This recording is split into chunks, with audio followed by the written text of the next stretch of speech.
parating sa mga kababayan natin at sa mga tagahanga ng inyong ina? Unang-una po sa lahat, maraming salamat po sa mga nagmahal, naniwala, sumuporta sa aming nag-iisang ina. Marami siyang natulungan, marami siyang minahal. Maraming humanga sa kanya dahil sa kakaiba niyang talento. Marami siyang nabago ang buhay dahil sa kanyang kabaitan, pagmamahal na totoo, walang kaplastikan, walang kahit anong negative na wala siyang negative na pinakita. Basta nagmahal siya ng tunay, nagmahal siya ng totoo. Yun ang malakas makahawa, kaya marami rin ang nagmamahal sa kanya. Gusto lang namin magpasalamat and syempre hindi po natin maiiwasan ang mga pangyayari sa buhay. May mga plano ang Diyos, may mga magaganda pa siyang plano na hindi natin alam, na kailangan natin maniwala at manampalataya sa Kanya. And sa aming pamilya, on behalf of my siblings, my family, my children, and my wife, maraming salamat po sa inyong lahat.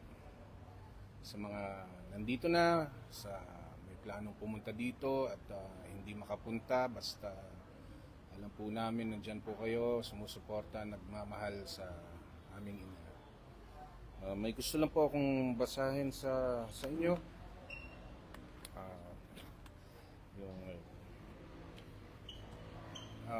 Pwede akong yes, ito galing po sa aming puso. I-generalize ko na lang po for social media purposes and para po sa ating lahat. It is with deep sorrow that we confirm the passing of our beloved mother, Nora Honor, national artist and the greatest actress in the history of Philippine cinema.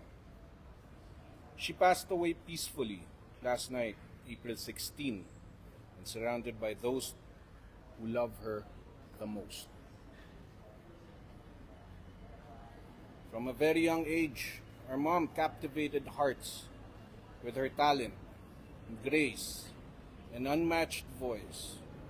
Over the decades, she built a career that shaped the very soul of our culture. Through song, through screen, and through every role she brought life with brilliance. Her contributions to the arts are immeasurable, and her legacy will live on in every performance, every melody, and every person she inspired. We are profoundly grateful to everyone who has reached out with love, prayers, and condolences. Your messages are a powerful testament to how deeply she was cherished. Not just by us, but an entire nation. Thank you for honoring her life, her work, and the lasting mark she leaves behind. With love and heartfelt thanks from us, her children, her family, her friends. And gusto ko lang po i-share, Kuya Lar, sa lahat na nanonood, yung mga naiwan niyang alaala sa amin, mga aral, and hindi mamamatay yun. Habang buhay namin dadalhin yun, yung mga aral na binigay niyo sa amin, nakakarating sa mga anak namin, sa mga apo namin. Ang mga aral na yun ay walang iba kundi maniwala sa Panginoon, kumapit lang sa Kanya, kahit anumang pagsubok dumating sa buhay. Kailangan lang natin maging matatag para sa mga mahal natin sa buhay.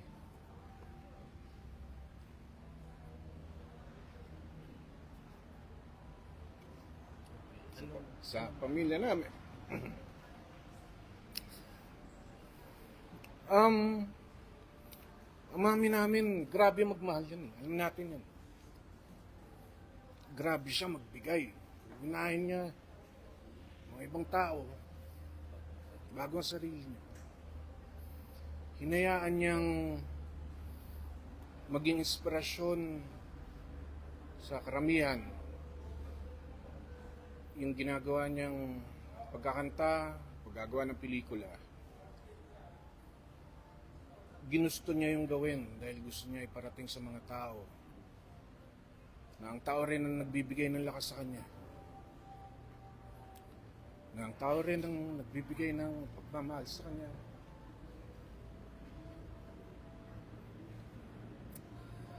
Kaya siya naging superstar. Kaya siya naging national artist. Dahil yun sa pagmamahal.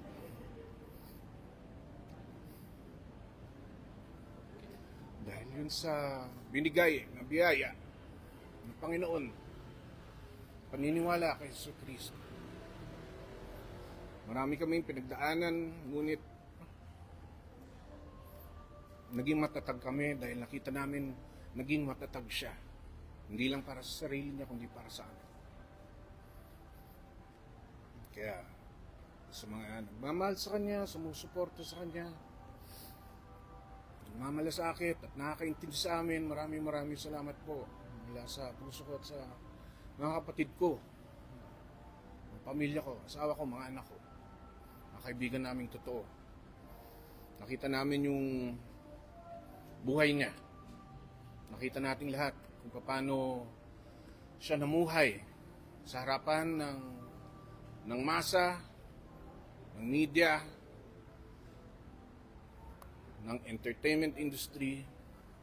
Nakita rin namin siya kung paano siya namuhay sa amin, sa pamilya niya, sa personal. Marami kami natutunan. Kaya kami napaka-swerte namin, napaka-bless namin dahil nagkaroon kami ng isang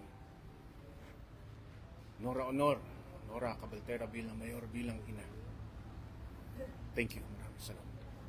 Anong masasabi niyo sa maagang pagdating ng mga nagmamahal sa inyong ina? Like si Ate B, si Senator Robin.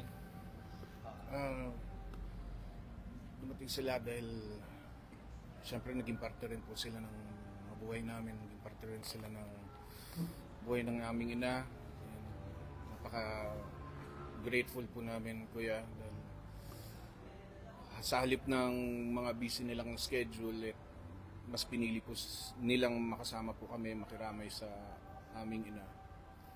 Maraming salamat, Kuya Binoy, Tita B, and sa mga may plano pang pumunta. Actually, this is the first day only, and if you don't mind, I'll be reading the schedules so that everyone may know what's about to come up. So yeah, today, April 17, is going to be the family gathering, the private gathering of the family and friends of my mom, of our mom. Yeah, it's going to be from 7 p.m. to 12 midnight. Yeah, Mass at 8 p.m. Tomorrow, April 18, Friday, it's also going to be another family and friends gathering. Yeah, also from 1 p.m. to 12 midnight. And we'll be having Mass at 7 p.m. April 19 and 20, this coming Saturday, public viewing from 10 a.m. to 4 p.m. Family and friends at 7 p.m. And we're going to be also having another Mass. This coming Monday, it's also going to be a family and friends evening from 1 p.m. to 12 midnight and 7 p.m. for our Mass. And then on April 22, Tuesday, it's going to be the last day and our last day to be with our mom here on earth before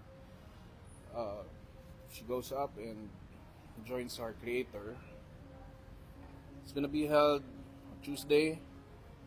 We're gonna be having a state funeral and another mass, but we'll be updating you with the details and the schedule for that.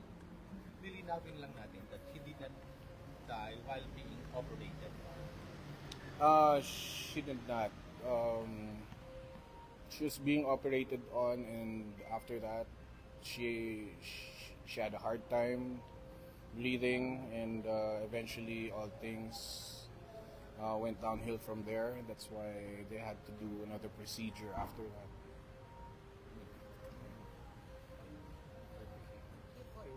Thank you. Thank you po.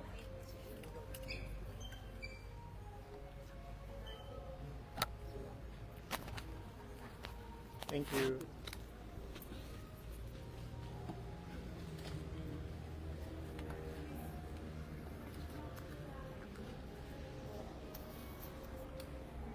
At yan po mga kapatid, inyo pong napanood itong opisyal na pahayag ng pamilya o ng mga anak ni superstar Nora Honor. Yung nagsalita po kanina ay si Ian De Leon po. At sa tabi niya, si Namatep at saka si Lotlot.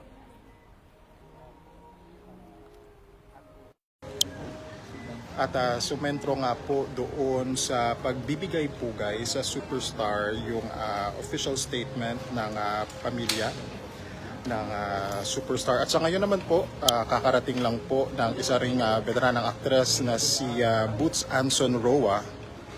Nandito na rin para bumisita po sa burol. Magandang hapon, ma'am.